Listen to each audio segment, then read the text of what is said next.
اعلی حضرت مفتی اعظم حجت الاسلام بریلی تجھے سلام۔ بسم اللہ الرحمن الرحیم۔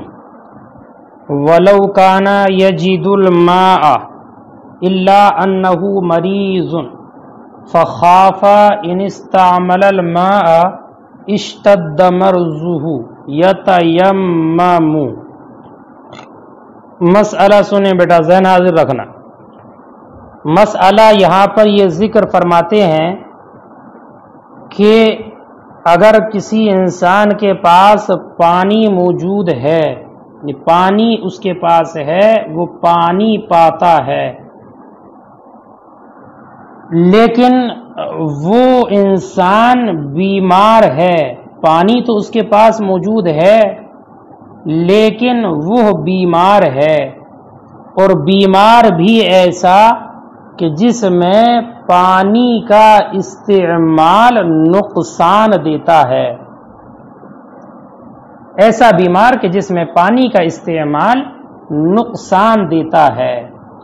تو اب اس انسان کو خوف اس بات کا ہے کہ اگر پانی کا استعمال کیا تو مرض بڑھ جائے گا، پانی کا استعمال کیا تو مرض بڑھ جائے گا۔ تو اب اس کے لیے حکم یہ ہے کہ یہ تیمم کر لے، حکم یہ ہے کہ یہ تیمم کر لے، تیمم کر لے۔ چونکہ مرض بڑھ جانے کے اندیشے کی بنیاد پر حکم یہ دیا کہ یہ تیمم کر لے، یہ انسان تیمم کر لے۔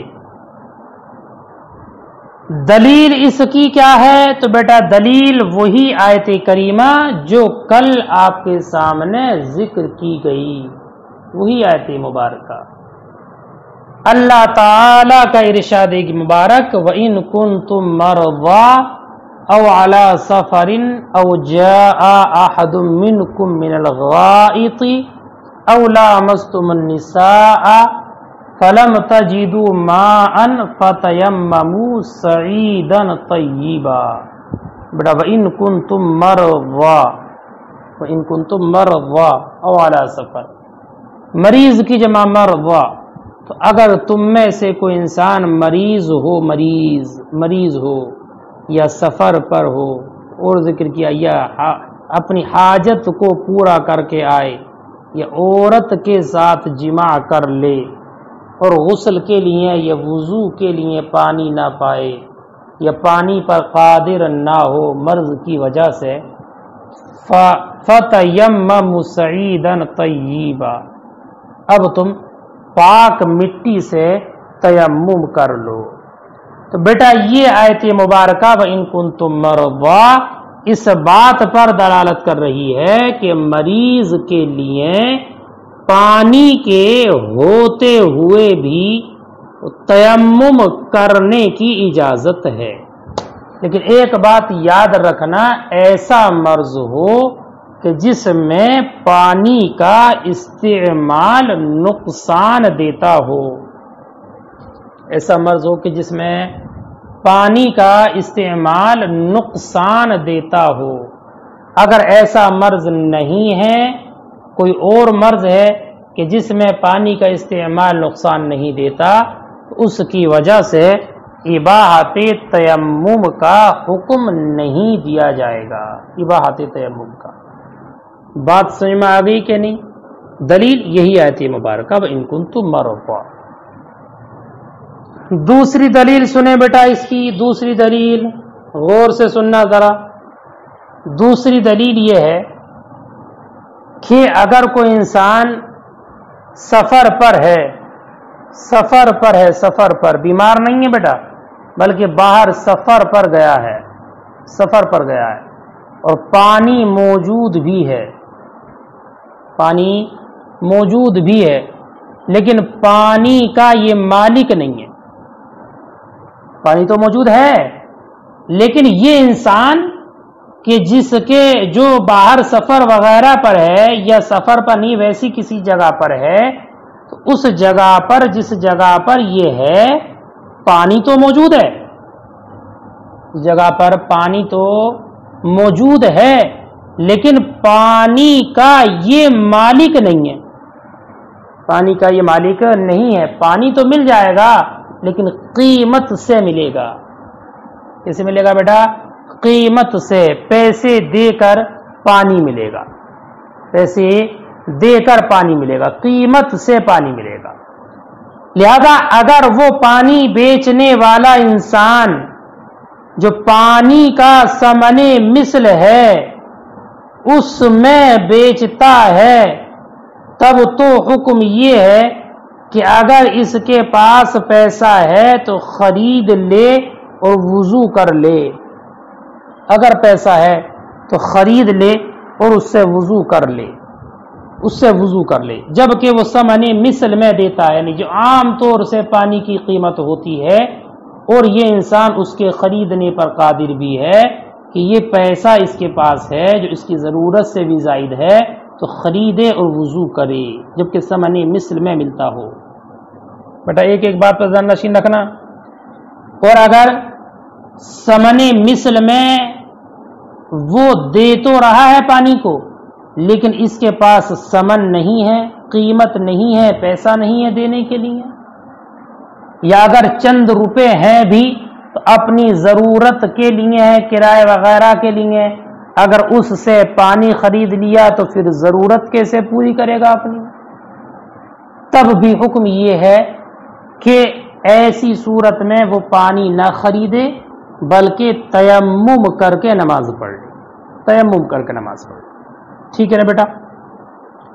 اس کی دوسری صورت یہ ہے کہ پانی قیمت سے مل رہا ہے لیکن پانی کا بیچنے والا اس کے ثمن مثل سے زائد میں بیچتا ہے، ثمن مثل سے زائد میں بیچتا ہے۔ مثلا ایک بوتل پانی 10 روپے کا ہے، 10 روپے کا ایک بوتل پانی 10 روپے کا، لیکن جس جگہ پر یہ ہے وہاں پر ایک بوتل پانی وہ 50 روپے کا دیتا ہے۔ کتنے کا دیتا بیٹا؟ 50 روپے کا دیتا ہے۔ اب بیٹا ثمن مثل ہے 10 روپے اور یہ دے رہا ہے ایک بوتل پانی یا ایک لوٹا پانی 50 روپے کا، تو ایسی صورت میں ثمن میں زیادتی ہے، ثمن میں زیادتی، اور ثمن میں زیادتی کی بنیاد پر اس کو ضرر ہے، تو بیٹا زیادتی ثمن کے ضرر کو دور کرنے کے لیے شریعت نے حکم یہ دیا ہے کہ تیمم کر لے، پانی نہ خریدے۔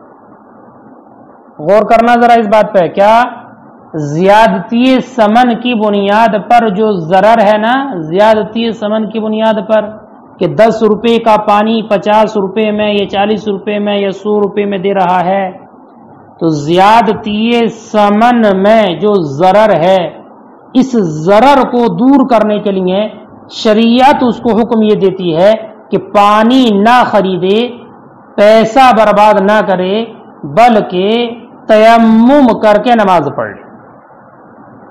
بیٹا بات سمجھ میں آ گئی؟ تیمم کر کے نماز پڑھ لے۔ تو ثمن کی زیادتی کا جو ضرر تھا اس ضرر کو شریعت نے دفع کیا، اس ضرر کو شریعت نے دفع کیا اور حکم یہ دیا کہ ثمن کی بنی زیادتی کو برداشت نہ کرے بلکہ تیمم کر کے نماز پڑھ لے۔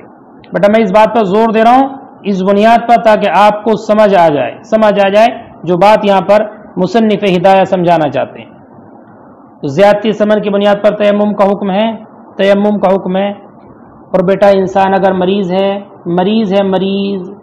ہے اور ایسا مریض ہے کہ اس کو پانی کا استعمال نقصان دیتا ہے، نقصان، خوف ہے کہ اگر پانی استعمال کیا تو مرض میں زیادتی ہو جائے گی، تو یہاں بھی تو زیادتی مرض کا خوف ہے نا کہ بیٹا زیادتی مرض کا خوف ہے نا، تو اس میں بھی تو ضرر ہوگا کہ اس کا مرض بڑھ جائے، تکلیف بڑھ جائے۔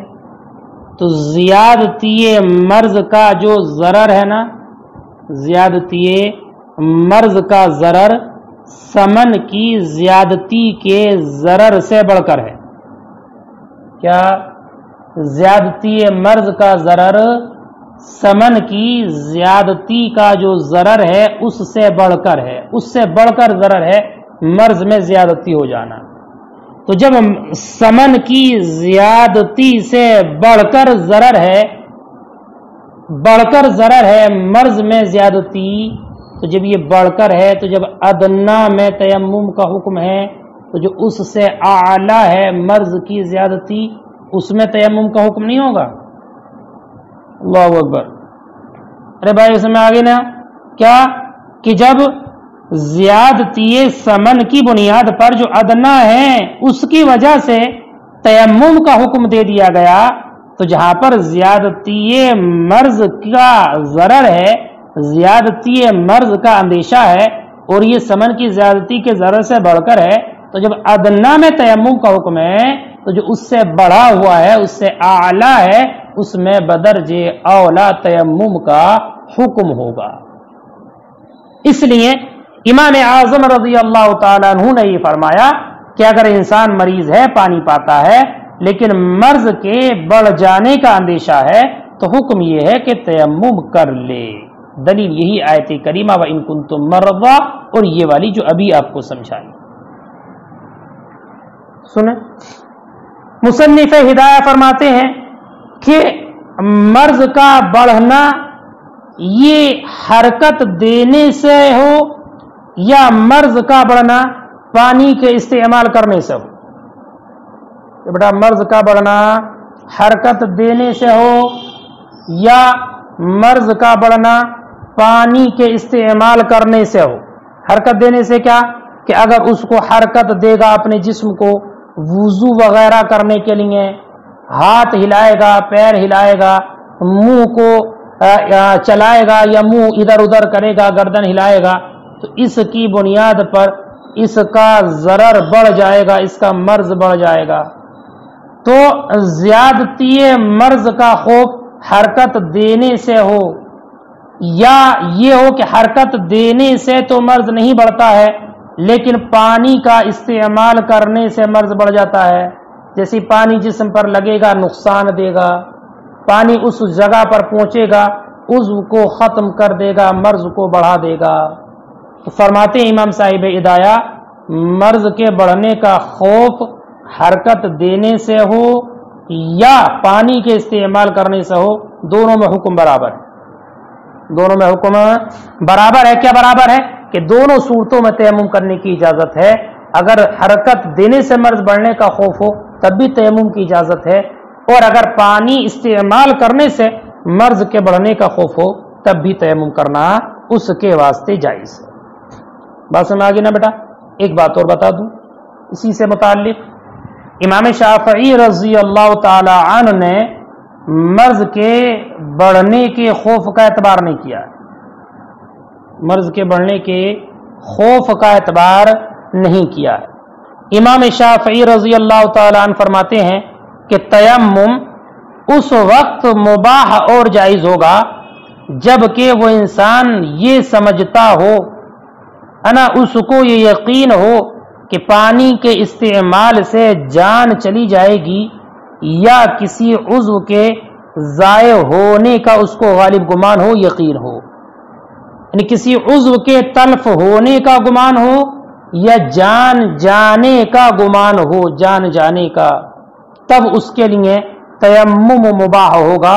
ورنہ اگر جان جانے کا اندیشہ نہیں ہے، یہ عضو کے خوف ہونے کا اندیشہ نہیں، فوت ہونے کا اندیشہ نہیں ہے، بلکہ مرض کے بڑھنے کا اندیشہ ہے، تو امام شافعی کے نزدیک اس کے واسطے تیمم جائز نہیں ہوگا. امام شافعی رضی اللہ تعالی عنہ کا یہ مذہب ظاہر آیت کریمہ سے مردود ہے، ظاہر نص سے مردود ہے. کون سی ظاہر نص؟ وہی وَإِن كُنتُم مَّرْضَىٰ، وَإِن كُنتُم مَّرْضَىٰ، اسی آیت کے ظاہر سے ان کا یہ مذہب رد کر دیا گیا. کیسے؟ کہ آیت کریمہ اپنے اطلاق کی وجہ سے ہر مریض کے لیے اباحت تیمم پر دلالت کرتی ہے. کہ یہ آیت مطلق ہے، مطلق، تو آیت کریمہ اپنے اطلاق کی بنیاد پر ہر مریض کو شامل ہے۔ آیت کریمہ اپنے اطلاق کی بنیاد پر ہر مریض کو شامل، جب ہر مریض کو شامل تو اب ہر مریض کے واسطے یہ حکم ہوگا کہ اس کے لیے تیمم کرنے کی اجازت ہے، چاہے لہذا جان جانے کا خوف ہو یا عضو کے تلف ہونے کا خوف ہو، یہ قید لگانا اور یہ کہنا کہ اس کے بغیر تیمم جائز نہیں ہوگا، یہ کتاب اللہ پر زیادتی کرنا ہے، اس لیے کہ آیت کریمہ مطلق ہے اور مطلق کی بنیاد پر یہ ہر مرض کو شامل ہے، ہر مرض کو کہ جس میں پانی نقصان دیتا ہو۔ لیکن بیٹا اگر یہ اعتراض کیا جائے کہ امام اعظم رضی اللہ تعالی عنہ بھی تو مرض کے بڑھنے کا اعتبار کرتے ہیں، مرض کے بڑھنے کا اعتبار کیا ہے، حالانکہ آیت کریمہ میں اشتداد مرض کا ذکر نہیں ہے۔ آیت کریمہ جو ہے وہ ان کنتم مرضی، اس میں تو مرض کے بڑھنے کا، مرض کے سخت ہونے کا، اشتداد مرض کا ذکر نہیں ہے، حالانکہ امام اعظم بھی مرض کے بڑھنے کا، اشتداد مرض کا اعتبار کرتے ہیں۔ تو پھر جب ذکر نہیں ہے آیت کریمہ میں تو امام اعظم اس قید کا اعتبار کیوں کرتے ہیں؟ تو اس کا جواب یہ ہے کہ اس آیت مبارکہ وَإِن كُنتُم مَرْضَىٰ أَوْ عَلَىٰ سَفَر مکمل آیت کریمہ، اس کا سیاق اس بات پر دلالت کرتا ہے کہ اس جگہ پر اشتداد مرض کا اعتبار ہے، اشتداد مرض کا اعتبار ہے۔ آیت کریمہ کا سیاق اس بات پر دلالت کر رہا ہے کہ اشتداد مرض یعنی مرض کے بڑھنے کا اندیشہ یہ معتبر ہے۔ کیسے معتبر ہے؟ دلیل کیا ہے اس پر؟ تو دلیل اللہ تعالی کا ارشاد گرامی، جو اللہ نے فرمایا ما یرید اللہ لیجعل علیکم من حرج، ما یرید اللہ لیجعل علیکم من حرج، اللہ رب العزت تم پر حرج کا ارادہ نہیں فرماتا، تم پر اللہ رب العزت حرج کا ارادہ نہیں فرماتا۔ تو بیٹا اس آیت کریمہ سے یہ بات سمجھ میں آتی ہے کہ اللہ رب العزت بندوں پر حرج کا ارادہ نہیں فرماتا، بلکہ جس جگہ پر حرج ہوتا ہے اس حرج کو دفع کیا جاتا ہے، والحرج مدفوع، حرج کو تو دفع کیا جاتا ہے، دور کیا جاتا ہے۔ تو یہ بات بالکل ظاہر ہے کہ حرج اسی وقت لاحق ہوگا جبکہ مرض کے بڑھ جانے کا خوف ہو، مرض کے بڑھ جانے کا خوف ہو۔ اگر مرض کے بڑھ جانے کا خوف ہو تو حرج لاحق ہوگا، اور اللہ رب العزت حرج کا ارادہ نہیں فرماتا، حرج کو دفع کیا جاتا ہے۔ اس لیے اس آیت مبارکہ وَإِن كُنتُم مَرْضَىٰ أَوْ عَلَىٰ سَفَرٍ أَوْ جَاءَ أَحَدٌ مِّنكُم مِّنَ الْغَائِطِ إِلَىٰ آخِرِ، اس آیت کریمہ کا سیاق اس بات پر دلالت کر رہا ہے کہ یہاں پر اشتداد مرض، مرض کی زیادتی اور اس کا بڑھ جانا یہ معتبر ہے، یہ معتبر ہے۔ امام شافعی کا جو مذہب ہے کہ جان جانے کا یا عضو کے تلف ہونے کا خوف ہو، وہ اسی ظاہر نص وَإِن كُنتُم مَرْضَىٰ سے متروک ہے۔ دیکھیں بیٹا اب ترجمہ لگائیں، فرماتے ہیں وَلَوْ كَانَ يَجِدُ الْمَاءَ، اور اگر وہ انسان پانی پاتا ہے، إِلَّا أَنَّهُ مریض، مگر یہ کہ وہ مریض ہے، فَخَافَ، اسے خوف ہے، إِنِ اسْتَعْمَلَ الْمَاءَ اشْتَدَّ مَرْضُهُ، اگر استعمال کیا پانی کا تو اس کا مرض بڑھ جائے گا۔ یتیمم، یہ حکم ایسے انسان کے لیے حکم یہ ہے کہ وہ تیمم کر لے، لما تلونا، اس وجہ سے جو ہم نے تلاوت کی، اسی دلیل سے جو ہم نے تلاوت کی آیت کریمہ وَإِن كُنتُم مَرْضَىٰ، وَلِأَنَّ الضَّرَرَ سے دوسری دلیل ہے، وَلِأَنَّ الضَّرَرَ سے دوسری دلیل اس بات پر کہ خوف کے مرض کے بڑھنے کے خوف سے بھی تیمم کی اجازت ہے۔ وَلِأَنَّ الضَّرَرَ فِي زِيَادَةِ الْمَرْضِ، اور اس لیے کہ مرض کی زیادتی کا ضرر، مرض کی زیادتی کا ضرر فوق الضرر فی زیادتی ثمن الماء، ثمن ماء میں زیادتی کے ضرر سے بڑھ کر ہے. مرض کی زیادتی کا ضرر پانی کے سمن کی زیادتی کے ضرر سے بڑھ کر ہے. وذالک یبیح التیمم، اور یہ تیمم کو مباح کرتا ہے. کیا؟ سمن میں زیادتی کا ضرر تیمم کو مباح کرتا ہے، تو جو اس سے بڑھ کر ضرر ہے وہ بدرج اولا تیمم کو مباح کر دے گا. فہذا اولا، تو یہ بدرج اولا مباح کر دے گا. ولا فرق بین ان یشتد مرضه بالتحرک او بالاستعمال، اور کوئی فرق نہیں ہے کہ اس کے مرض میں اشتداد پیدا ہو، مرض بڑھنا پایا جائے حرکت دینے سے یا استعمال ماء سے، اس میں کوئی فرق نہیں ہے، دونوں تیمم کو مباح کرتے ہیں. واعتبر الشافعی خوف التلف، اور امام شافعی نے اعتبار کیا ہے تلف کے خوف کا، یعنی جسم کے جان جانے کا خوف ہو یا عضو کے تلف ہونے کا خوف ہو. وہ مردود بظاہر النص، اور امام شافعی کا مذہب ظاہر نص سے مردود ہے، اس کو رد کر دیا گیا. ظاہر نص سے مراد بیٹا یہی آیت کریمہ وَإِن كُنتُم مَرْضَىٰ، اس کی بنیاد پر امام شافعی کے مذہب کو رد کیا گیا کہ اس میں ہر مریض کے واسطے یہ آیت کریمہ اباحت تیمم پر دلالت کرتی ہے.